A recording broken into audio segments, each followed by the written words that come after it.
C'est votre mari qui vous a forcé? Ou c'est peut-être votre père, c'est peut-être votre frère? Il fait chaud, pourquoi vous mettez ça? Pourquoi vous essayez d'être raciste gentiment? Dès que tu portes le hijab, t'as l'impression que ça ne devient pas ton hijab, mais le hijab de tout le monde. Puis elle s'approche de nous et elle nous regarde encore plus mal et crache juste devant nous. Hey!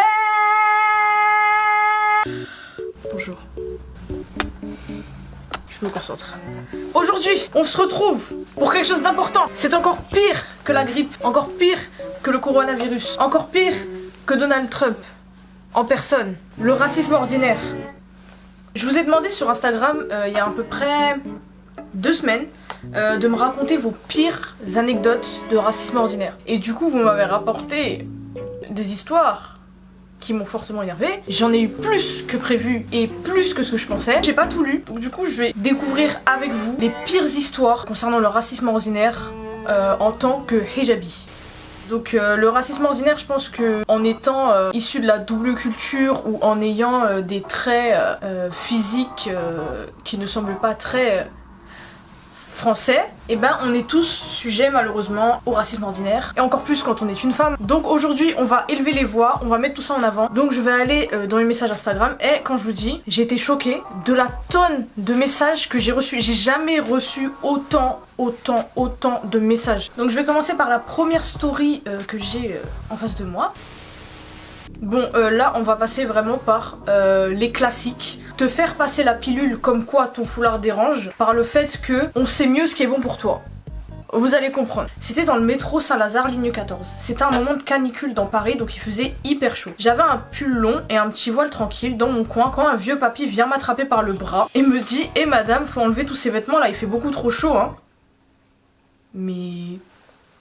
ça te dérange? Tu as chaud à ma place? Moi je l'ai pas calé, je me suis bien reculée. En fait j'étais choquée à ce moment là, et après il a commencé à parler ni retirez cette serpillière de votre tête, c'est pas votre pays. Je lui ai dit que Dieu vous guide, bonne journée papy. Mais période en fait, il y a que ça à dire. En plus c'est ça qui m'énerve, le pire de tout dans ce genre d'histoire là, et même moi j'en suis victime malheureusement, c'est les personnes qui viennent vers vous de manière assez bienveillante, qui vous font croire que elles sont là pour taper la discute, pour votre bien. Ah vous êtes très jolie, vous avez un beau visage, franchement vous êtes toute pimpante et tout, et après ils vous font glisser la pilule. Mais pourquoi vous mettez ça? Enfin je comprends pas, vous êtes jolie, pourquoi vous vous cachez? C'est votre mari qui vous a forcé? Ou c'est peut-être votre père, c'est peut-être votre frère? Il fait chaud, pourquoi vous mettez ça? En fait, pourquoi vous essayez d'être raciste gentiment? Il s'agirait d'arrêter ça. Après c'est surtout les vieux je dirais qui font ça, parce que je pense qu'ils ont pas pris conscience de la société française, comment elle évolue. On est dans une société déjà où les minorités, la différence s'accepte de plus en plus, et où on s'exprime de plus en plus à travers nos vêtements. Ça veut dire que même notre religion maintenant à travers nos vêtements, on l'exprime. Et ils aiment pas ça. Avoir un état neutre, un peuple neutre, ce n'est pas possible. Enfin moi en tout cas j'aimerais pas ça. J'aime bien croiser de tout dans la rue quoi. Donc là c'est une qui me raconte les remarques au quotidien qu'elle reçoit à cause de son foulard. T'as pas trop chaud avec ça, mais c'est horrible de porter le voile, c'est dommage, t'avais des beaux cheveux, tu te mets plus en maillot de bain. Est-ce que c'est un choix? Toutes ces remarques de connaissances avec qui je discutais. Ah oui aussi, quand j'expliquais que je ne sortais pas avec des garçons mais que je me marierais, j'ai eu le droit à oui pour les papiers.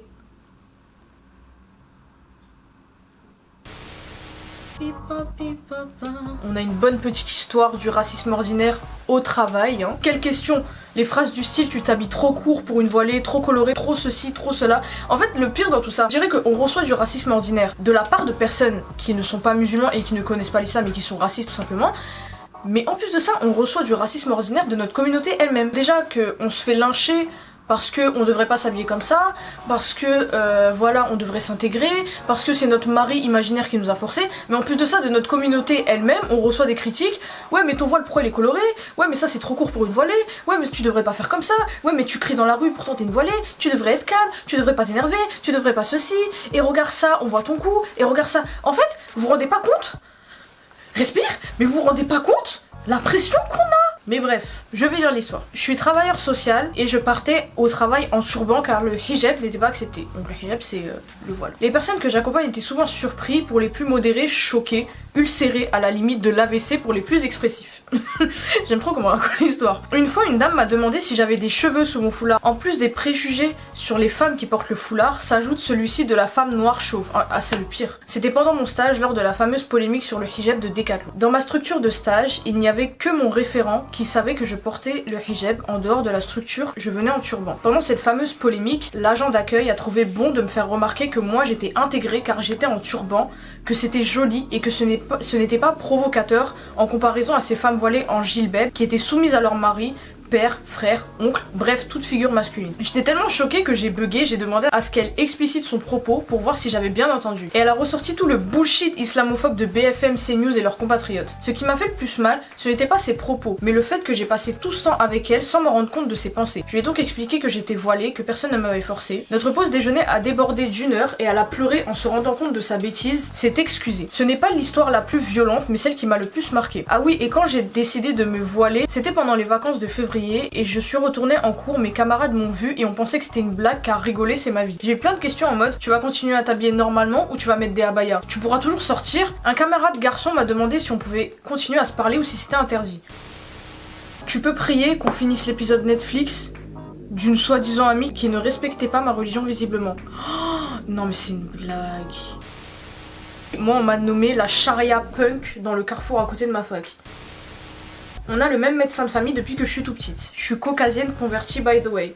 Mon père et ma soeur sont ceux qui vont le plus chez le médecin. Pour ma part, j'ai pu facilement faire 1-2 ans sans aller consulter. Enfin bref. Un jour, après m'être voilée récemment, j'y vais avec mon père pour une consultation. Elle ne me reconnaît pas au début et quand ça monte à son cerveau que c'est bien moi, elle commence à poser des questions type que s'est-il passé? Est-ce que c'est ton choix? Puis se tourne vers mon père en demandant qu'est-ce que lui en pense. J'étais en mode what the fuck? Qu'est-ce que lui en pense? Mais c'est pas sur sa tête qu'est mon foulard et surtout en quoi vous, ça vous dérange ma manière de m'habiller quand je sors de chez moi. On n'a pas réagi plus que ça, on était surtout gênés quoi. Ou une autre fois, ma voisine ne me reconnaît d'abord pas, puis quand elle me reconnaît, elle me demande pareil comment ça se fait, si j'habite encore ici, car elle pensait que j'étais partie me marier et que c'était pour ça que j'étais vêtue de la sorte. C'est vraiment incroyable à quel point pour beaucoup de personnes le foulard c'est soit quelqu'un qui te l'a imposé, soit parce que tu t'es marié. N'importe quel choix elle va faire une femme déjà de base, on va toujours le remettre en question par rapport à la pression d'un homme, par rapport à ce qu'un homme aurait décidé pour elle. Mais on est en fucking 2020. Vous pensez pas que ce genre de choses quand même ça a évolué?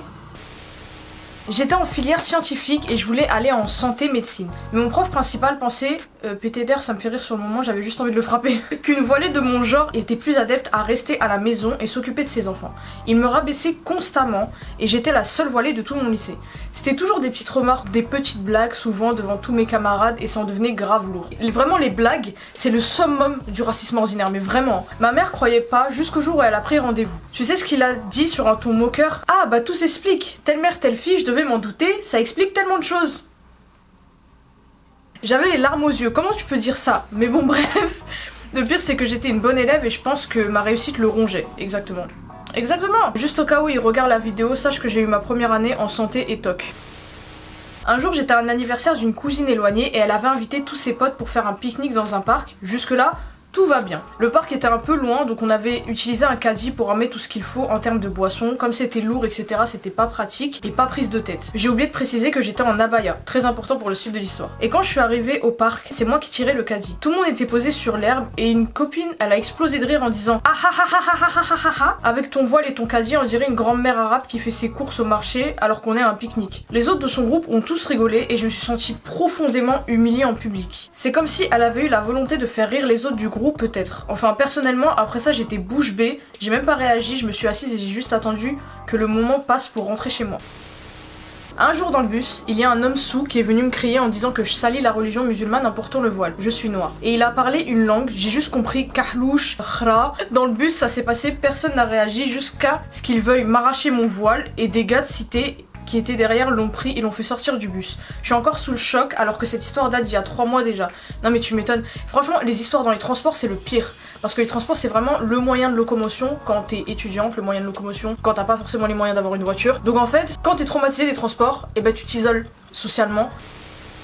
Comment te dire le nombre de fois où on m'a insulté, ignoré, dévisagé, dénigré. Bon, heureusement je m'en tape mais royalement. Alors j'ai choisi de te présenter cette situation puisque c'est la première, c'est celle qui m'a marqué à vie. Je l'avais notée dans mon journal intime s'il te plaît. On devrait faire ça, tout noter dans un journal intime. Et un jour, on fait un meeting dans un café et on se raconte toutes nos histoires. Ah, venez, on fait ça pour de vrai. Bon, dites-moi en commentaire si vous êtes intéressés, parce que moi, franchement, ça m'intéresserait de fou. Je continue. Et c'est un vieil homme qui m'a vu grandir, qui tenait une boulangerie au quartier, puis un Franprix. Et toute mon enfance, il m'avait donné des bonbons, félicité pour mes exploits au foot, etc. Bref, on s'appréciait, et je tiens à préciser que c'est un confrère maghrébin et musulman. Un beau jour, à l'âge de 16 ans, j'ai pris l'entière décision de me soumettre à mon créateur et de porter le voile, rien d'exceptionnel. Donc voilà, ça fait une semaine que je le porte, tout se passe très bien, et là je décide de me rendre au Franprix avant d'aller à un rappel entre sœurs. Donc j'étais dans un bête de mood, tu vois. Et moi dans ma tête je me suis dit trop bien, en même temps je vais le voir, le vieux, il va être étonné et fier de moi. Donc j'arrive à la caisse, déjà je dis bonjour, il répond pas. Après il encaisse mes achats et je me lance. T'es pas dans ton pays ici, pourquoi tu portes le voile? L'islam c'est dans le cœur. T'es jeune en plus. La France c'est pas ton pays. Tu dois pas porter le voile. J'ai oublié des trucs, dommage que je n'ai pas mon journal intime sur moi. Bref, en tout cas, il m'a littéralement incité à retirer mon voile. Ma réaction quand il a parlé est... Elle m'a scénarisé sa réaction avec les emojis. Pourquoi j'ai choisi cette histoire? Parce que pour moi c'est la pire. Les autres qui m'insultent je m'en tape, c'est pas mes frères, mais cet homme là il était croyant et il m'a humilié et ça m'a blessé. D'autant plus qu'on entretenait une bonne relation. En fait c'est encore pire quand tu te rends compte que le racisme ordinaire il vient de tes proches. Et encore pire quand il vient de ta famille. Là du coup c'était pas ta famille mais t'as grandi avec, tu vois. Mais quand ça vient de ta famille, waouh. En tout cas on s'en fiche, moi je suis française, que vous vouliez ou non. Donc bon, vivons heureux ensemble quoi. Oh my god, j'ai tellement d'histoires. Avant d'ouvrir mon message, prends place confortablement et prends un thé. J'ai pas de thé, j'avais à manger mais j'ai tout mangé avant d'allumer la caméra, je suis désolée, j'avais faim. Là, il est 21h, je suis rentrée des cours. I'm tired. Ma première histoire qui m'avait grave choquée, c'était il y a 3-4 ans et ça faisait à peine une semaine que j'étais voilée. Donc une de mes premières sorties en tant que hajja. J'étais avec ma sœur et elle aussi fraîchement voilée et on est parti régler des papiers dans le marais. Et là il y a une petite mémé qui nous regarde mal de loin, puis elle s'approche de nous et elle nous regarde encore plus mal et crache juste devant nous. Genre un crachat de dégoût. J'étais choquée. Mais avec ma soeur on n'a rien dit, on s'est dit Miskina elle doit avoir le cerveau bourré par BFM. Quoi qu'on allait dire, elle allait se retourner contre nous. Je me rappelle pas d'une situation exacte, mais beaucoup de personnes se pensent souvent juges de ta personne et de ton comportement quotidien. Je recevais beaucoup de critiques sur la manière dont je dois me tenir, me comporter, et certains ont même osé reprendre ma manière de m'habiller juste parce que je porte le hijab. Et ils disaient toujours, et puis t'es voilée, ça a le voile, voilée 2.0. En fait, dès que tu portes le hijab, t'as l'impression que ça ne devient pas ton hijab, mais le hijab de tout le monde. Louder, please. On oublie que t'es une personne réelle avec des sentiments, etc. J'ai rien d'autre à rajouter. Cette phrase là, on va l'encadrer, on va la mettre là. Oui?